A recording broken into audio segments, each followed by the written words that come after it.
Shift 1 LIC AAO எக்ஸாமில் என்னென்ன questions கேட்டாங்க, என்ன குட் அட்டெம்ப்ட் ஆஸ்பிரண்ட்ஸ் சொல்கிறாங்க அப்படிங்கிறத பார்க்கறதுக்கு முன்னாடி நம்ம சேனலை சப்ஸ்கிரைப் பண்ணிக்கோங்க ஆஸ்பிரண்ட்ஸ். காலையில் ஒரு லாஸ்ட் மினிட் டிப்ஸ் வீடியோ போட்டிருந்தேன். அதில் சொன்ன மாதிரி தான் கொஸ்டின்ஸே வந்திருக்கு. ஒரு ஸ்டூடெண்ட் கூட நம்ம டெலகிராம் குரூப்பில் இன்ஃபார்ம் பண்ணியிருந்தாங்க. ரொம்ப யூஸ்ஃபுல்லாக இருந்துச்சு. அதை பார்க்காம இருந்தால் தயவு செஞ்சு அடுத்த ஷிஃப்ட் பார்த்துட்டு போயிருங்க. ரீசனிங்கில் 28லேருந்து 30 கொஸ்டின் அட்டன் பண்ணுற மாதிரி இருந்திருக்கு. ஸ்கோர் பார்ட்டில் இன்இக்வாலிட்டியில் 3, சிலாஜிசமில் 3, டைரக்ஷனில் 3 வந்திருக்கு. அது மட்டும் இல்லாமல் பசில் மீதி எல்லாமே பசில் தான் வரும் அப்படின்னு சொல்லியிருந்தேன். அந்த மாதிரி தான் வந்திருக்கு. 8 பேர் கொண்ட inside outside circular puzzle, box puzzle 9%, floor with flat 10% and month based puzzle, certain number of puzzle. இந்த பசில்ஸ் தான் வந்திருக்கு. கண்டிப்பாக இதில் ஏதானா ஒன்று மட்டும் விட்டுட்டு மற்றது எல்லாமே அட்டன் பண்ணியிருக்கலாம். 1 மார்க்கில் லாஸ்ட் அட்டன் பண்ணக்கூடியதில் மீனிங்ஃபுல் வேர்ட், பேர் டெஸ்ட், 1 மார்க் கொஸ்டினில் வரும் இல்லையா, கோடிங் டிகோடிங், அது வந்திருக்கு. கண்டிப்பாக 28லேருந்து 30 நல்ல அட்டெம்ப்ட் கொடுக்கலாம். ஓகேங்களா? இந்த அட்டெம்ப்ட் கொடுத்துருந்தா உங்களுக்கு நல்ல அட்டெம்ப்ட் அது. குவான்ட்ஸை பொறுத்தவரை குவாட்ராட்டிக் அப்ராக்சிமேஷன்லேருந்து 5 கொஸ்டின்ஸ் ஈச் அண்டு 2 டிஏ கேட்டிருக்காங்க. Manufacturing, sold unsold and percentage ratio base பண்ணி ஒரு டேபிள் வரும்ல, அதை பேஸ் பண்ணி ஒரு டிஏ. ஸோ இதை கண்டிப்பாக நம்ம அட்டன் பண்ணியிருக்கணும். அதுக்கப்புறம் நம்ம இந்த கேஸ்லெட் ட்ரை பண்ணியிருக்கோம். அப்படி இல்லைனா அர்த்தமெட்டிக் ட்ரை பண்ணிக்கலாம். கேஸ்லெட் வந்து 3 ஷாப் ஏபிசின்னு இருக்காங்க.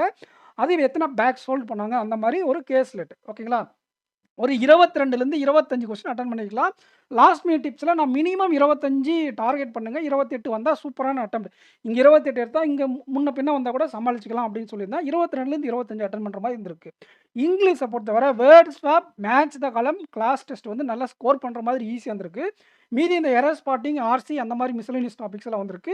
எரர் ஸ்பாட்டிங்கில் எது கரெக்ட் எது இன்கரெக்ட் அந்த மாதிரி கேட்டிருக்காங்க. நமக்கு தேவை இதில் 10 மார்க்குன்னு தான் போதும். அதுக்கு மேலே எவ்வளோ மார்க் எடுத்தாலும் நமக்கு கட் ஆஃப்க்கு வராது. ஸோ இந்த கட் ஆஃப் இந்த குட் அட்டெம்ப்டை காட்டிலும் இது ரெண்டும் சேர்ந்து என்ன குட் அட்டெம்ப்ட் பண்ணியிருக்கோம் அப்படிங்கிறது தான் ரொம்ப முக்கியம். இதில் ஒரு 5, இதில் ஒரு 10 மார்க் மைனஸ் பண்ணிக்கோங்க. 55 ரெண்டும் சேர்ந்து 55 மார்க் அட்டெம்ப்ட் கொடுத்துருந்தீங்க அப்படின்னா நீங்கள் தாராளமாக மெயின்ஸுக்கு படிக்க ஆரம்பிச்சிடலாம். Accurate attempt. ஓகேங்களா? பட் நம்ம எக்ஸ்ட்ரா அட்டெம்ப்டெல்லாம் போட்டிருப்போம் இல்லையா, ஒரு 52 இல்லைனா 50+, ஒரு 50+ நீங்கள் அக்யூரேட்டாக அட்டன் பண்ணிட்டு மீதெல்லாம் குத்தி வந்துட்டு இருக்கீங்கன்னா கூட உங்களுக்கு லக் பேஸில் எக்ஸாம் கிளியர் ஆக வாய்ப்பு இருக்குது. அதனால் 50+ இருக்கிறவங்க மெயின்ஸுக்கு ப்ரிப்பேர் பண்ண ஆரம்பிச்சிருங்க. 55 அப்படிங்கிறது சூப்பரான கேரண்டியான ரிசல்ட். ஓகேங்களா? ஓவராலாக ஒரு 70லேருந்து 80 அட்டன் பண்ணியிருந்தீங்கன்னா இந்த எக்ஸாம் எழுதுறதுக்கு ஒர்த்து. கண்டிப்பாக மெயின்ஸ் எக்ஸாம் படிக்க ஆரம்பிச்சிடலாம்.